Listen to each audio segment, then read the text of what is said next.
ఆర్థిక రికార్డుల నిర్వహణ, ఫైనాన్షియల్ రికార్డ్ కీపింగ్. వ్యాపారంలో నష్టాలకు అనేక కారణాలు ఉంటాయి. వాటిలో ఒకటి డబ్బును సరిగ్గా ప్లాన్ చేసుకోకపోవడం.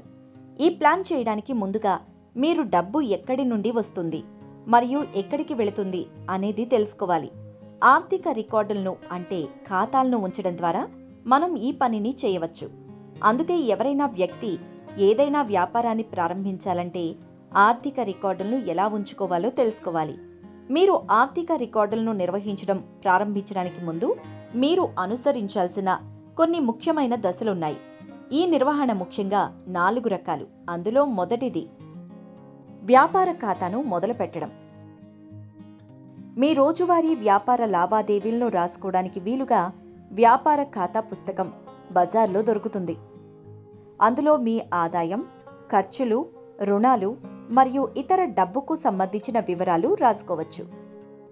ఇది మీ వ్యాపారం యొక్క ఆర్థిక స్థితిని అర్థం చేసుకోవడానికి మరియు డబ్బు సంబంధిత నిర్ణయాలు తీసుకోవడానికి మీకు సహాయపడుతుంది. ఆర్థిక నివేదిక.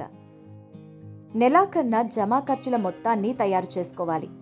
తద్వారా నెలసరి మొత్తం ఆదాయం, ఖర్చులు, లాభాలు మరియు ఇతర ముఖ్యమైన ఆర్థిక సమాచారం దొరుకుతుంది. ఈ ఆర్థిక నివేదిక వల్ల ఆ నెలలో వ్యాపారం నష్టాల్లో ఉందా లేదా లాభపడిందా తెలుస్తుంది. బడ్జెట్ ప్రణాళిక. వ్యాపారంలో భవిష్యత్తు ఖర్చులు లేదా ఖర్చులను అదుపు చేయడానికి డబ్బు బడ్జెట్ ప్రణాళిక వేసుకోవడం అవసరం.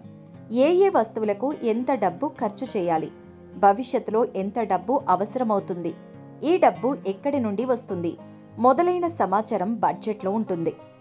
దీన్ని ఒక నిర్దిష్ట కాలానికి అంటే 1 నెల, 3 నెలలు, 6 నెలలు లేదా సంవత్సరానికి తయారు చేసుకోవాలి.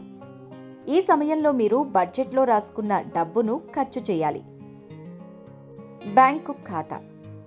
మీ వ్యాపారం కోసం ప్రత్యేకంగా ఒక బ్యాంకు ఖాతాను తెరవాలి. తద్వారా మీరు వ్యాపారం మరియు వ్యక్తిగత లావాదేవీలను వేరువేరుగా ఉంచుకోవచ్చు. చివరిగా ఒక వ్యాపారి అనేక వస్తువులపై ఖర్చు చేసి డబ్బు సంపాదిస్తాడు. వీటన్నింటి జమా ఖర్చులను అతను సరిగ్గా నిర్వహించగలిగితే అతను విజయవంతమైన వ్యాపారి కాగలడు.